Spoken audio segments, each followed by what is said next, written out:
Oke, selanjutnya saya akan menanyakan tentang bagaimana strategi Ibu mengelola keuangan yang Anda terapkan untuk memastikan kelangsungan usaha catering ini yang Ibu jalani sekarang. Oke ya, berarti ini finansial ya. Oke. Tentunya kalau kita punya usaha, ketika kita menerima uang, itu kan kita harus tahu dulu nih berapa modalnya. Dalam catering itu biasanya kalau saya dapat pesanan banyak, saya itu mengambil laba ring 10%. Bisa ngambil 20% kalau pesanannya itu cenderung lebih mewah. Ya, semakin ada pesanan mewah, saya semakin banyak laba. Tapi kalau pesanannya sederhana dan jumlahnya sedikit, saya hanya bisa mengambil 5-10%. Kita ambil ring tengah-tengah 10% ya. Misalkan saya dapat pesanan senilai 1 juta rupiah berupa 100 box nasi kotak. Maka laba bersihnya itu saya bisa mengambil 10% dari 1 juta. Berapa? 100.000. Nah, yang 900.000 ini adalah HPP-nya tadi untuk beli bahan, untuk karyawan, untuk apa lagi? Gas, dapur, intinya seperti itu ya. Maka yang bisa saya nikmati hanya 100.000. 100.000 inilah yang hanya bisa saya bikin untuk menikmati hidup atau untuk saya bertahan hidup untuk sampai besok dan begitu seterusnya. Bisa dipahami dari sini? Maka saya nggak boleh nih, pendapatan saya dalam satu hari ini hanya 100.000, meskipun saya dapat uang 1 juta, maka saya nggak boleh beli barang yang senilai di atas 100.000. Nah, bagaimana biar kita finansialnya lebih sehat? Maka kalau strategi saya adalah saya akan mengumpulkan 100.000 bagi laba saya ini sampai banyak. Kalau sudah banyak, saya ada kebutuhan beli alat, saya ada kebutuhan pengen beli iPhone atau gaya hidup yang lain, maka saya dari uang yang saya sisihkan tadi, yaitu laba dari makanan yang saya jual. Nah, dengan seperti itu, maka kita bisa nih, finansial kita sehat. Jadi jangan kita dapat uang 1 juta, kita habiskan semuanya. Nah, besok kalau ada orang pesan lagi, kita bingung belanja lagi. Kita kalau butuh ada kompor rusak, kita mau perluasan bangun dapur dan lain-lain, kita kebingungan lagi.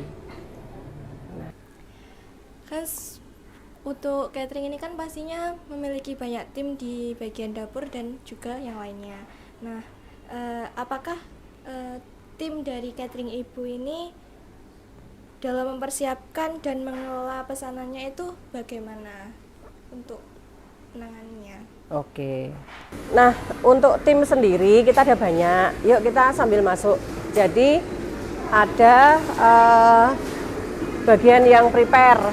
Jadi ada yang bagian prepare itu persiapan. Ada bagian yang masak. Ada lagi bagian bersih-bersih. Terus ada lagi bagian packing. Sehingga kita mempersiapkan timnya seperti itu. Bisa dipahami ya? Oke. Terus mungkin boleh tanya-tanya lagi. Ini kan bahan makanannya sangat banyak sekali ya Bu untuk yang diperlukan. Nah, biasanya ini usaha catering untuk tetap menjaga kualitas dari bahan dan cara penyajiannya agar tetap sesuai untuk nanti diserahkan ke konsumen bagaimana? Kalau itu ada trik-trik juga ya. Jadi intinya kita sudah menerapkan istilahnya standar resep, standar pengolahan, standar ya intinya aturan-aturan lah yang berlaku sehingga kita tetap bisa menjaga kualitas dari makanan dimasak sampai makanan dikirim. Gitu. Terus kan Bu, kan sekarang kan juga zaman sekarang kan anak-anak kan juga beda-beda kan Bu, relatif lah intinya. Itu kan termasuk tantangan kan Bu dalam usaha catering. Itu bagaimana ya cara menanganinya di zaman sekarang? Menangani selera maksudnya? Ya, selera. Oke ya, kalau menangani selera itu karena kita catering ya, maka kita tuh sebenarnya lebih enak jualan gambar makanan ya kan. Anak-anak muda sekarang kan tahu nih tempat-tempat enak-enak Ya. Maka saya juga nggak boleh ketinggalan tempat yang enak-enak itu.